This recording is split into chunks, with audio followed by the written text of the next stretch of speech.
Boa noite. Vamos abrir em Mateus capítulo 23, versículo 37.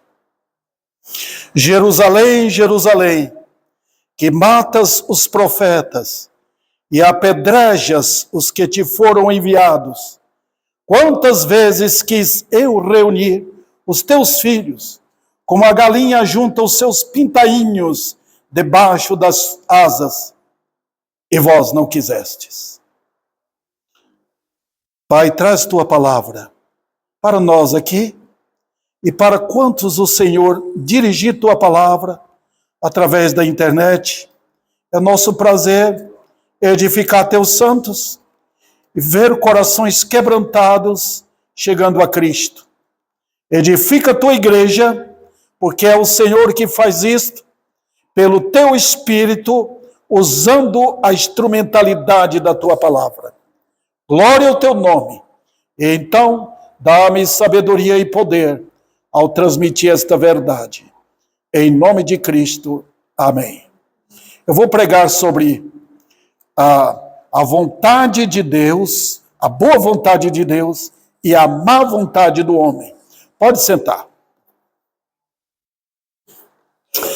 A vontade de Deus e a vontade do homem.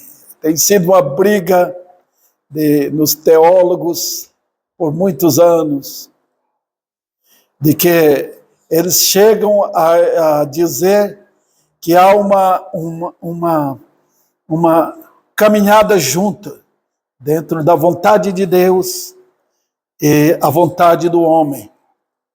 Mentira. Queridos irmãos,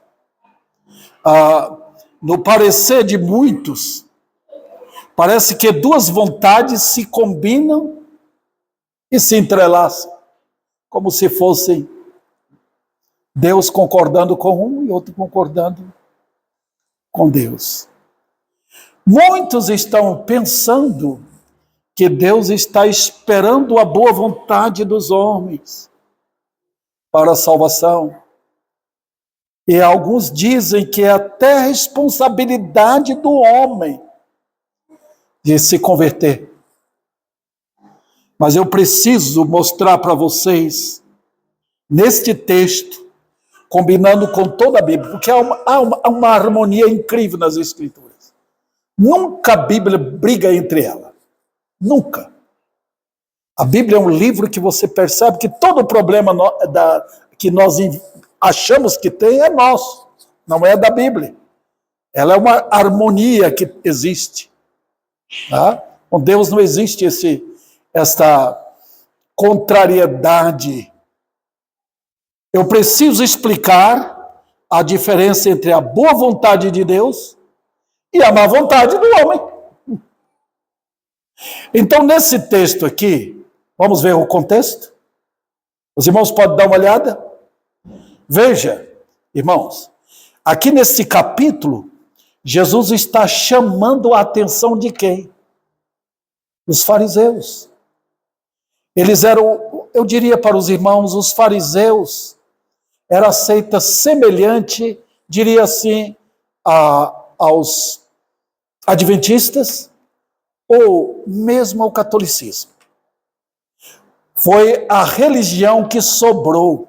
É interessante, durante o cativeiro babilônico, Deus curou a idolatria de Israel, mas quando Jesus veio aqui, encontrou uma idolatria dissimulada, bem coberta. Nosso Senhor está lidando com a religião mais popular. Hoje, a religião mais popular hoje seria o catolicismo. Se entrarmos dentro do contexto chamado evangélico, diria que era o movimento pentecostal, né? Nosso Senhor ataca veementemente. Jesus não escondia, não tinha medo, irmãos. Ele chama os fariseus de hipócritas. Veja bem, nem todos eram. Tinham bons elementos, muito conscienciosos, muito honestos dentro da religião dos fariseus. Tinha. Nicodemos foi um desses. Ele só não sabia a verdade.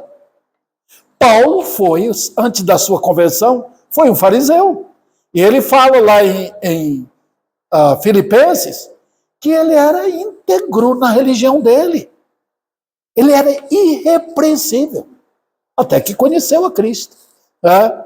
Agora, irmãos, nosso Senhor mostra o quanto os seus servos foram mortos e perseguidos pelos judeus religiosos. Sempre foi essa história. Mas presta atenção aqui, queridos. Veja como, em poucas palavras, pouquíssimas, você vê como a Bíblia é. Você pega uma frase e tira uma lição imensa. Ele tratou Jerusalém com imensa bondade. Vocês querem ver como Jesus é Deus? Dá uma olhadinha no final desse versículo. Quantas vezes quis eu? Ele está puxando a divindade dele para ele. Foi ele que lidou com Israel durante toda aquela história do Velho Testamento.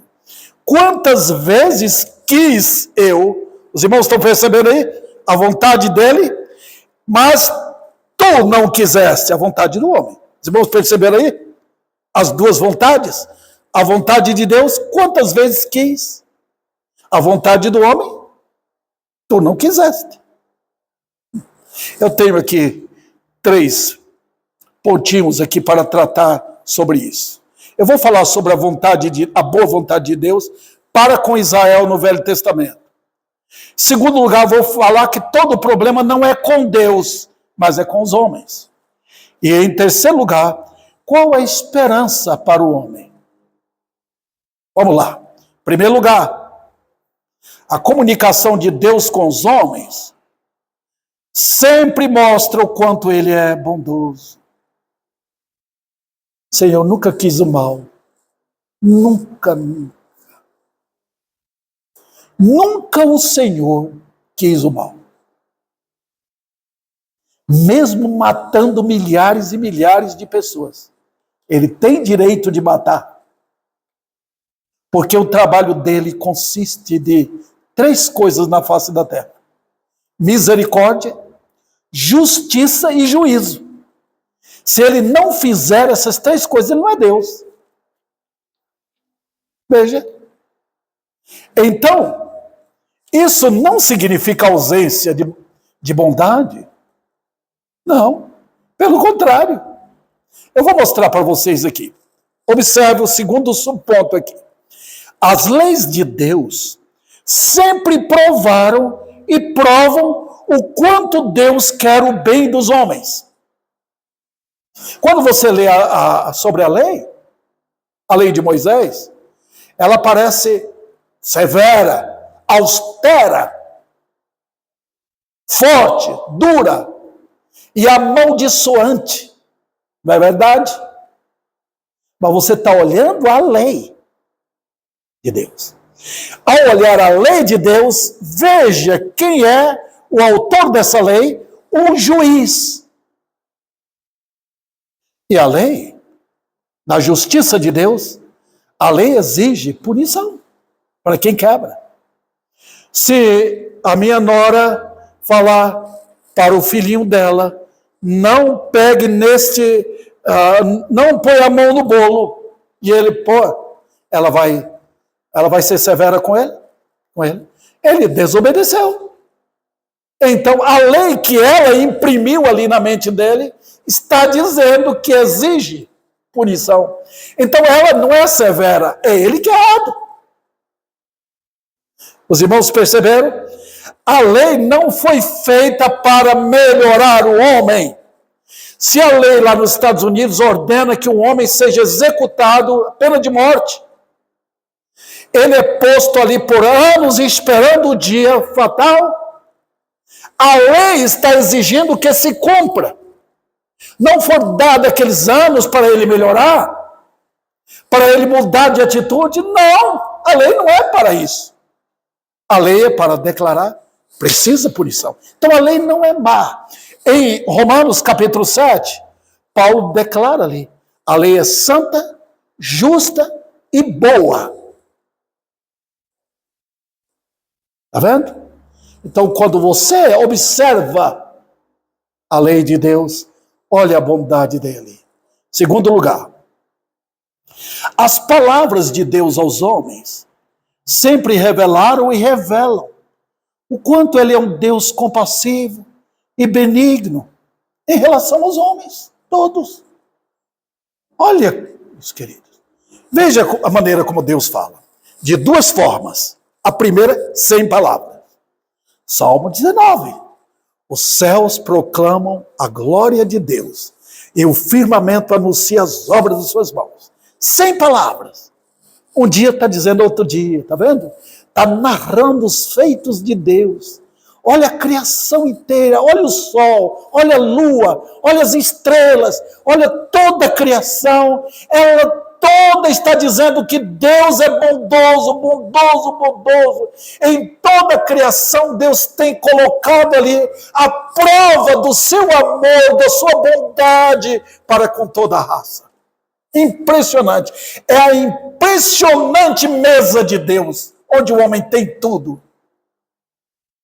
Ele é mau? Ele tem má vontade? Não, ele é bondoso. Mas eu deixo essa criação porque ela fala. A criação é incrível, ela tem um movimento. Ela justifica Deus. E quando Deus atua na salvação de perdidos, biblicamente, a criação inteira faz festa. Impressionante. Parece que quando um pecador se converte a Cristo, mobiliza toda a criação para dizer o que Paulo fala em Romanos. A criação está dizendo, você agora é nova pessoa, não está aqui para prejudicar, para maltratar, para xingar, para blasfemar. Então lá Paulo diz, como que se a criação estava sentindo dores, saia daqui, vão para a glória. E falando para os crentes, para os remidos, sejam aperfeiçoados de uma vez por todas. Você imaginou, queridos, que beleza seria se toda a raça fosse salva? Todo mundo recebesse a justiça de Deus em Cristo. Já imaginou como seria? Mas vamos para a segunda manifestação de Deus.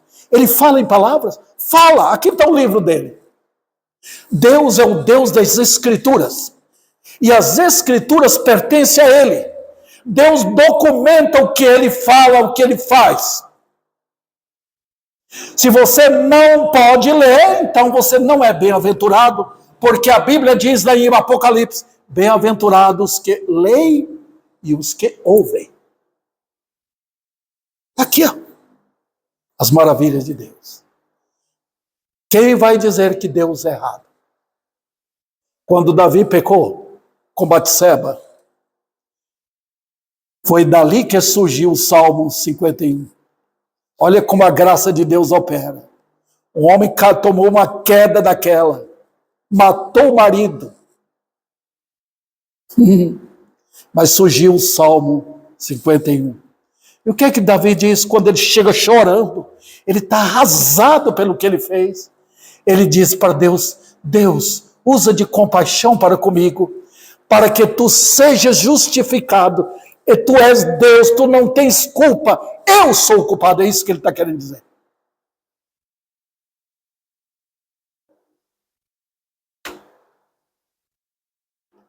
Oh, sim. Quando nós, os crentes, começamos a ler, a gente fala que Deus é maravilhoso, né? Deixa eu ver aqui, 2, 3. A criação de Deus prova o quanto Deus em tudo serve aos homens. O que que os homens têm? O que que você tem? Eu não tenho nada. Tudo vem dele. Você come o mamão, a banana, a maçã, carne, bebe água, respira. Vem de quem? Essas coisas vieram de quem? Você comprou alguma coisa? Você é dono disso? Não. A igreja de Corinto estava toda tomada de orgulho, dentro da igreja, porque um grupo era de Paulo, outro grupo de Apolo, outro grupo de Pedro, dividindo a igreja. Paulo fala para ele, eu estou vendo para eles, eu estou vendo que vocês estão todos cheios de orgulho, como se vocês fossem donos de alguma coisa. Vocês só receberam.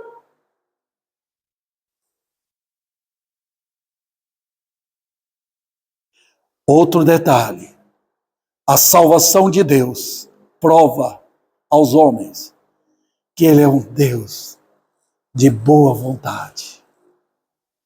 Veja Lucas 2,14. Vamos voltar aqui. Não voltar, é para frente. Depois de Marcos vem Lucas 2,14. Olha o que diz o texto. Diz o seguinte, foi quando Jesus nasceu, glória a Deus nas maiores alturas e paz na terra entre os homens, a quem Ele quer bem. Olha que coração de Deus, mandando o seu Filho. Que coisa, a palavra Jesus é a palavra hebraica que significa Jeová salva. Quando aqueles homens viam Jesus, o nome dele passava por cima da realidade do nome dele. Não foi Maria que deu o nome Jesus. Não foi José que arrumou o nome. O anjo chegou e disse, o nome dele será Jesus. Não podia ser outro. Não podia ser João. Tinha que ter um nome para o qual, o nome que mostrava a função dele, para o qual ele veio. Jesus, o Deus que salva. Jeová salva. Olha o que Deus mandou. Que coisa! Cristo é a beleza, a glória, o braço de Deus. Hoje pela manhã eu falei sobre isso. Cristo é o braço forte de Deus. Cristo é o exaltado servo do Senhor. A Bíblia diz em Isaías que ele fez o trabalho e Deus ficou satisfeito. Não houve nem uma vírgulazinha de erro em Cristo quando ele cumpriu esta tão grande salvação. Olha, e os homens, o que é que vão fazer? Falar. Os homens querem? Não. Outro detalhe. Incrível. Os juízos de Deus sempre mostraram o quanto Deus demorou para julgar. Quantos anos tem o Brasil? Quantos e quantos anos Deus nunca permitiu que guerras e terrores chegassem aqui, como acontece no Irã, no Iraque, na Síria. Tá? Muitos países Deus tem usado de bondade, de ternura, enquanto outros Ele deixa o mal entrar, permite. Outros países nunca ouviram do Evangelho, nunca receberam a verdade, nunca. Nações foram tiradas da face da terra sem nunca terem conhecido a verdade. Mas notem, queridos, Deus é demorado para julgar. Eu quero que os irmãos vão comigo. Mateus, estou em Mateus aqui, 23. Não perca Mateus, porque eu vou voltar ao texto. Tá bom? Vamos para Naum. Agora é bem nos profetas menores. Eu já achei Naum capítulo 1, versículo 3. Observe o que Deus diz. O Senhor, olha o versículo 3. O Senhor é tardio em irar, mas grande em poder. Os irmãos lembram a história de Israel? Quem mais fez Deus sofrer na história do Velho Testamento? Não foram as nações vizinhas. Eram rebeldes, eram homens e mulheres jogados, atirados no pecado, idólatras, tá? Tendo seus próprios deuses. Mas a nação que Deus tirou do Egito com mão forte e poderosa foi a que mais fez Deus sofrer. E Deus paciente, bondoso, demorando anos, deixando. Está vendo? Olha a longanimidade de Deus. Ele leva 300, 400 anos, 500 anos, suportando. Esse é o relógio de Deus, irmãos. Ele assenta no escritório e olha, 300 anos passaram. Eu assento no meu escritório lá, fico digitando. Passou 1 hora e já estou cansado. Deus, de Gênesis a Êxodo, passaram quase 500 anos. E meu povo está lá, no Egito. 500 anos. Que paciência. Ele deixando o povo sofrer, deixando, porque ele tem o tempo certo, a maneira certa. Dá uma olhadinha, queridos irmãos, não precisa abrir a Bíblia, estou dizendo apenas quando vocês leem o livro de Juízes. A história dos Juízes é uma história, tem 21 capítulos o livro de Juízes. É uma história de 300 anos. Deus deixou Israel, soltou Israel. Cada um fazia o que bem queria. Não tinha rei. Foi o período em que mais as mulheres dominaram em Israel. E ele paciente, deixando as pessoas sofrer as consequências dos seus próprios pecados. O que diz Naum? O Senhor é tardio em irar. Está vendo? Outro detalhe, irmãos. Deus nunca teve o prazer de mostrar sua ira antes de mostrar sua bondade. Deus nunca aponta a arma. Ele nunca fica puxando o revólver, mostrando como se fosse um cowboy. Não. Deus nunca puxa a espada para mostrar primeiro. Quando ele puxa a espada é porque já está esgotada a sua ira. Deus nunca chama o pecador para entrar na sala dele e mostrar a sala de armamento dele. Nunca. Ele mostra a bondade. Ele estende a sua mão de bondade para com todos. Então, queridos, eu finalizo essa parte aqui, mostrando para os irmãos que nenhuma nação, nenhum homem sequer vai acusar Deus de qualquer crueldade. Nunca. Vamos para o segundo ponto. O segundo ponto, todo problema não está com Deus, mas sim com os homens. Por quê? Vamos voltar ao texto? Vamos lá em Mateus. Veja o versículo que eu estava lendo aqui com os irmãos, 37. Jerusalém, Jerusalém, que matas os profetas e apedrejas os que te foram enviados. Quantas vezes quis eu reunir os teus filhos, como a galinha junta os seus pintainhos debaixo das asas, e agora vós não quisestes. Então, vamos lá. Por que os homens nunca quiseram? Eu vou mostrar aqui 1, 2, 3, 4, 5, 6, 7 razões.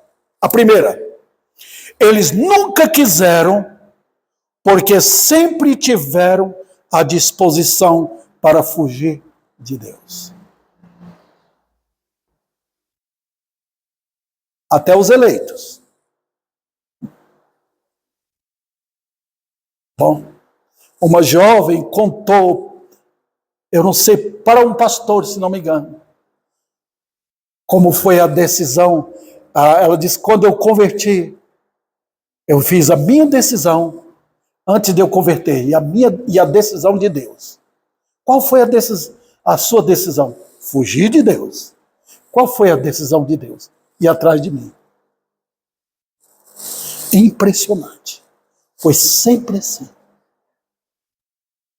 Olha, queridos, que se Deus não entra em ação, ninguém quer. Não há quem busque a Deus. Romanos 3:11. Não há. Eu quero fugir. Foi assim a minha vida? Foi. Fugir de Deus. Foi assim com meus pais, Adão e Eva, nossos pais. Olha eles correndo, escondendo atrás das árvores.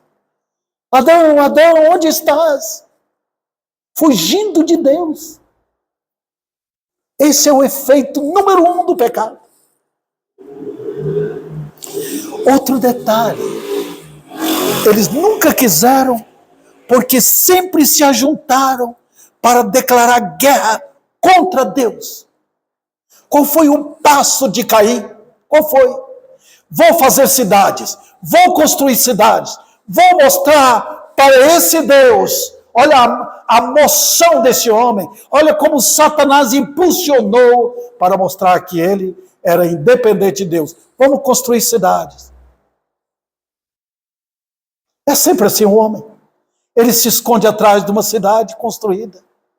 Moveu a população mundial naquele tempo contra Deus.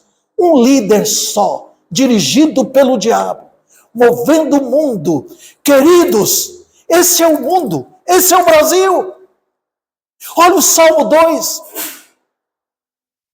Eles estão reunidos, nós não queremos Deus. Queremos um presidente, queremos um rei, queremos um político, mas não queremos Deus. Esse Deus é terrível, nós não queremos suas leis, nós não queremos as suas ordenanças, nós não queremos que ele amarre a gente, prendendo a gente para adulterar, fornicar, mentir, roubar, matar uns aos outros. Nós não queremos esse Deus. Salmo 2, queridos. Eles querem quebrar as algemas.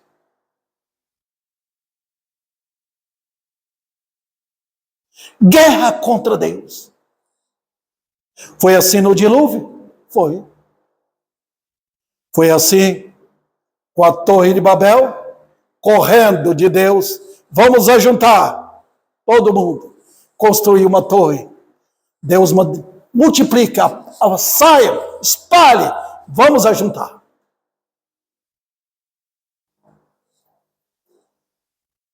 E não pense que uma criancinha vai querer isso. Se os pais não orientarem, não mostrar quem é o Deus da Bíblia desde pequeno, elas vão seguir a mentira. Salmo 58, 3. Em terceiro lugar, nunca quiseram, porque sempre buscaram uma zona de conforto. Foi assim que Israel fez no deserto. Olha o que Deus fez com aquele povo. Tirou do Egito, atravessou o Mar Vermelho, mostrou o cuidado de Deus. Mas eles queriam o quê? Deus é o programa da prosperidade, né? Abre uma mesa para nós. Põe melão, põe carne, põe mamão, põe melancia, tudo ali. O Senhor não é Deus? Então o Senhor tem que fazer isso.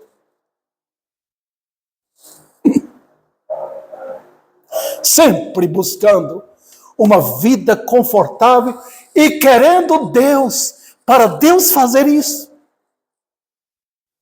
Deus deu carne? Deu.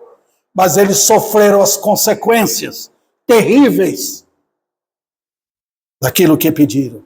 Não estão pedindo prosperidade hoje? Peçam, continuam pedindo. Prosperidade para quê? Para viver no pecado. É isso que os falsos mestres estão fazendo. Vamos lá. Também nunca quiseram, porque a presença santa de Deus atrapalha os seus planos de pecado. Como assim? Não queremos. Então vamos inventar um Deus. Você lembra o bezerro de ouro? O que eles fizeram? Moisés não está aqui, nem pensaram em Deus. Moisés que não está. Olha, eles eram humanistas, porque criam em Moisés e não no Deus que os livrou. Então vamos fazer um bezerro de ouro e criar uma teologia. Esse é o nosso Deus que nos libertou. Olha que coisa, irmãos. Lá no Salmo, a Bíblia diz que eles fizeram adorar o demônio. Aquele bezerro de ouro, Deus fala que atrás daquilo estavam demônios. Está vendo? Sabe de uma coisa? Homens e mulheres hoje sabem muito bem fazer bezerro de ouro. E por o nome de Jesus, por o nome do Espírito Santo, por o nome de Deus, e dizem para todos, paz, paz, paz, paz. Quando a Bíblia diz não há paz, há guerra. Não foram justificados, não conheceram a paz que vem pelo sangue. Então eles fabricam isso. É a tática do diabo nos nossos dias. Oh, que coisa! Em quinto lugar, nunca quiseram, porque seus corações têm um ódio de assassinos contra o Senhor. Oh, queridos, vocês que são crentes, eu e vocês, nós matamos o Senhor. Foram nossos pecados que, como flechas, foram atirados no nosso Senhor lá na cruz.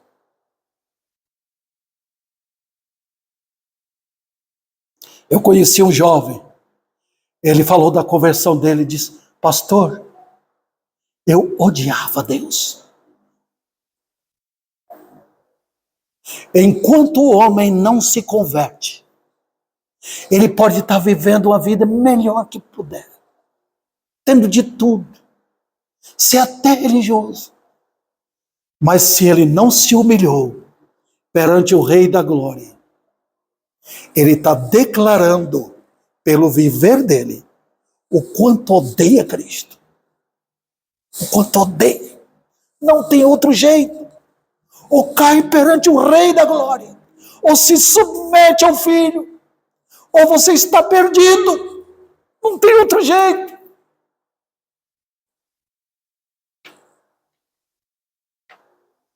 Tem jeito. Olha o nosso Senhor. Abra o livro de João, leiam lá. Capítulo 5, capítulo 6, capítulo 8, capítulo 9, capítulo 10. Aqueles homens que conheciam a lei de Moisés, tinham a Bíblia no Velho Testamento, abaixavam para pegar pedra e acabar com o Senhor. Só não o mataram porque não tinha chegado a hora dele. É assim o gosto. O Salmo 22, queridos. Jesus está ali na cruz. Ele está como que, aquele salmo é incrível. Ele está como que pedindo, me dê a câmera aqui que eu quero filmar para vocês. O que está acontecendo? Olha, leões, bois, ali estão vindo a linguagem dele. O terror que cercou o Senhor. E ele sozinho ali. O mundo ali em volta, judeus e gentios contra o Filho. E eu estava ali.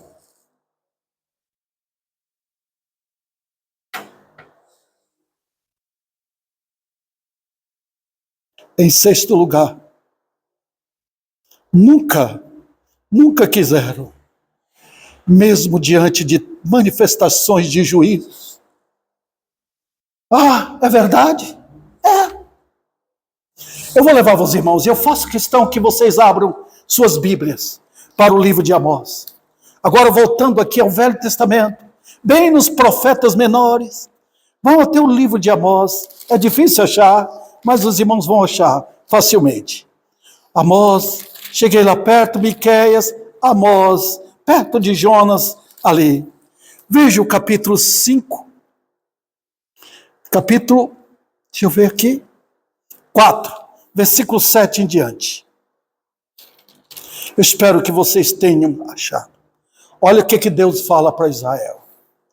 Em pleno juízo, feri-vos com crestamento e ferrugem, a multidão das vossas hortas, das vossas vinhas, das vossas figueiras, das vossas oliveiras, devorou-a o gafanhoto.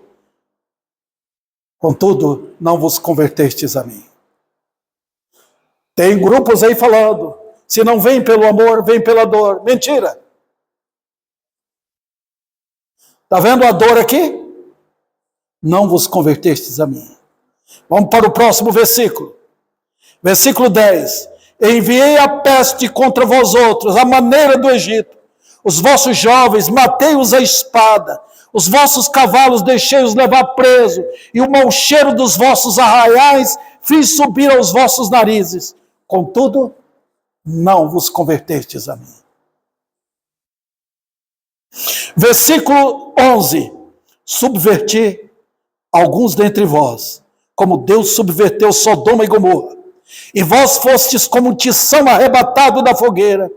Contudo, não vos convertestes a mim. Oh, queridos, nem juízo, nem o inferno faz o homem reconhecer. Lá no inferno eles estão tendo agora choro e ranger de dentes. Por quê? Com raiva, condenando Deus. Que tristeza. Mas é assim o homem no pecado. O pecado é, em sua essência, um ódio consumado contra o Rei dos Reis e Senhor dos Senhores.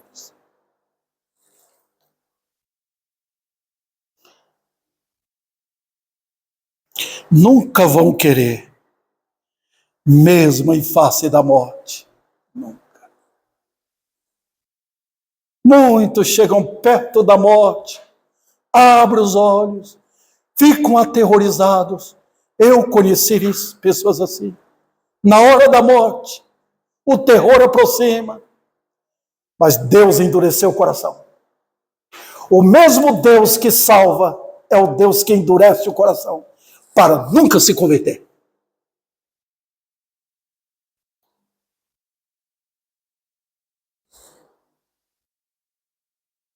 Eles vão também se unirão aos rebeldes na luta contra Deus.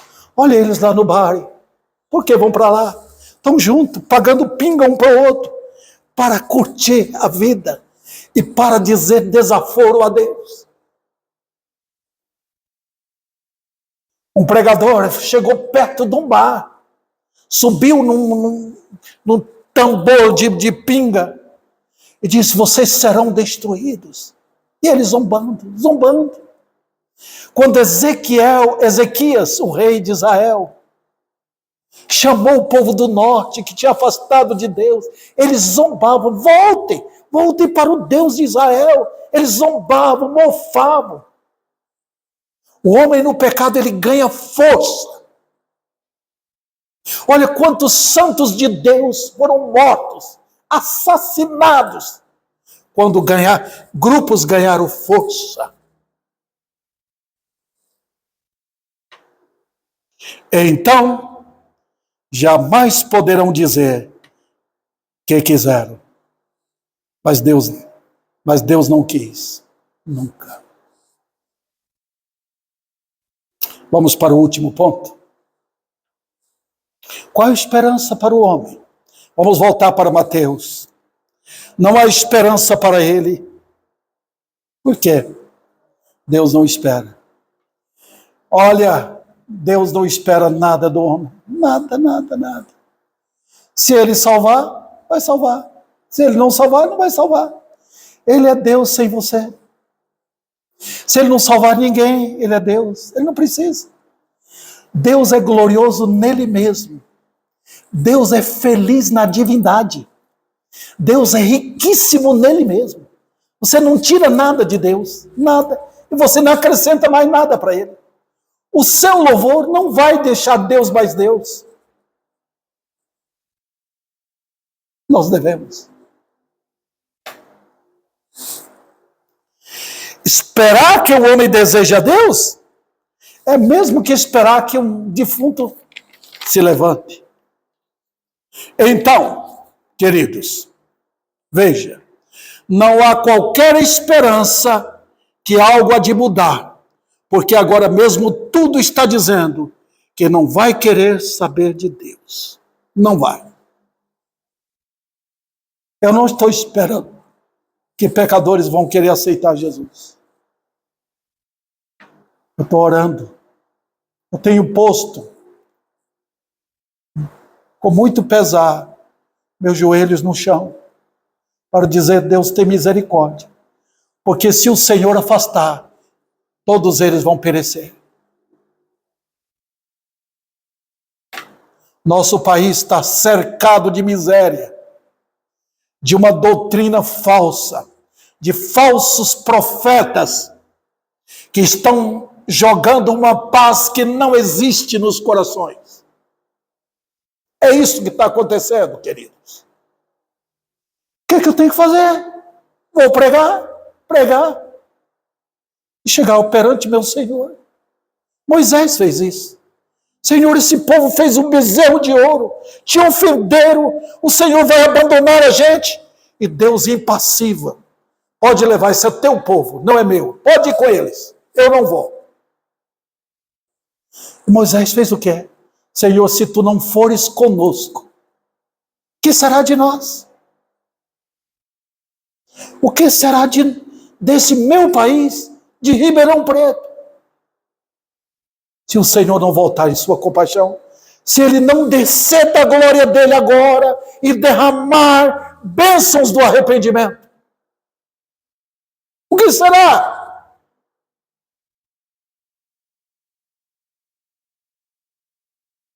A decisão está certa para os homens em sair buscar alegria e esperança no mundo. Queremos um mundo melhor. Esta é a esperança dos homens. Eu digo também, queridos, não há qualquer esperança nos homens, mesmo que toda oferta da salvação está perante seus olhos, mesmo que eu fale de Cristo, mesmo que eu pinte a verdade aí perante eles, mesmo que eu mostre o cenário da cruz, mesmo que eu mostre o coração de Deus, não tem esperança, eles não vão querer. Não vai querer você. Você não vai chorar pelos seus pecados.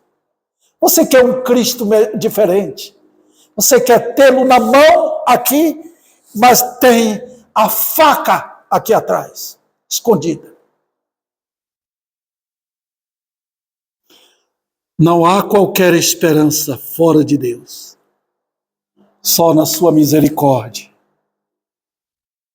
Então, sem essa atuação graciosa, não há esperança para o pecador entrar no céu. Não há quem possa conduzir alguém para o reino de Deus. Não, eu posso. Eu posso pregar, posso chorar, posso clamar. Deus, venha. Nosso Senhor afirmou que não há esperança que alguém venha a Ele, a não ser que Ele mesmo intervenha. Ninguém pode vir a mim se o Pai que me enviou não o trouxer. E a palavra trouxer, o verbo, significa arrastar. Como se arrasta o morto.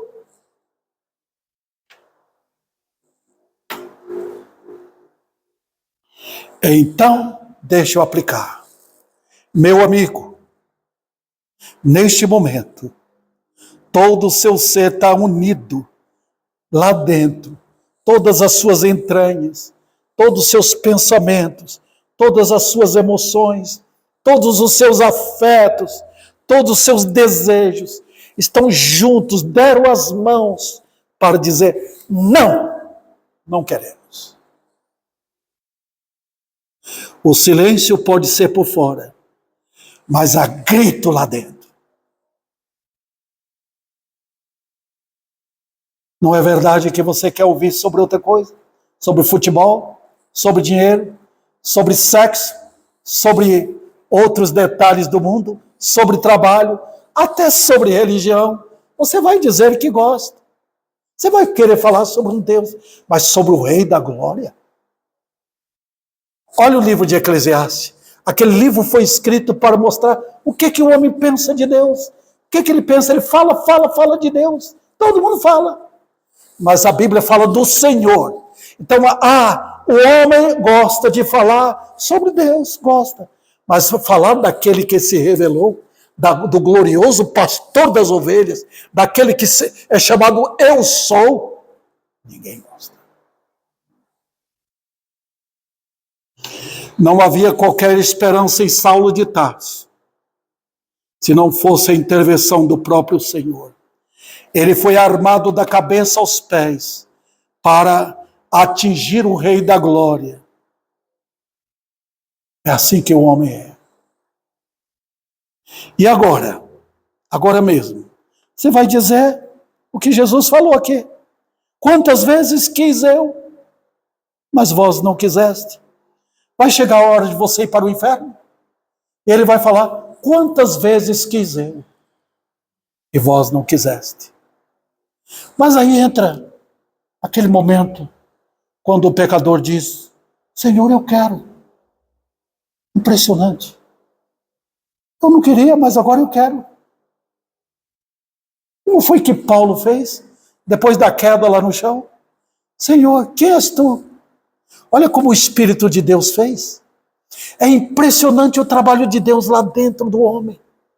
Como Deus ressuscita um morto lá dentro. Olha o ladrão lá na cruz, olhando, xingando a Jesus, querendo, debochando com o amigo dele. Mas de repente, num instante, ele olhou, esse é o Salvador. Olha, Deus abriu os olhos dele. Eu estou indo para o inferno, Senhor, lembra-te de mim. Maravilha. Isso acontece por quê? Porque a misericórdia entra em ação e chama o pecador da morte para a vida, das trevas para a luz. Talvez tenha algum pecador que está ouvindo esta mensagem e que queira se converter a Cristo. É Deus que está fazendo. É um privilégio grande ouvir a voz do chamado do Senhor. Vinde, vinde, vinde. É privilégio. Zaqueu subiu na árvore, Senhor, desce depressa. Eu vou na tua casa. Tinha milhares de pessoas ao redor. Ele disse, eu vou na tua casa. Eu vim para esse propósito. Minha agenda foi para isso. Foi atrás dos eleitos dele. Oh, que Deus, nesta noite, tome a sua palavra. Fira os corações. Pode ferir, Senhor. Mas é tão importante quando ferimos. O médico faz isso. Às vezes, para descobrir uma doença, ele vem e mexe com aquilo que está prejudicando. Dói. Mas é para trazer uma cura. Jesus faz isso. Ele leva o pecador a tombar, a sentir seus pecados, até que ele abre a boca e clama. Ele invoca o nome do Senhor para ser salvo. Que o Senhor opere maravilhas esta noite.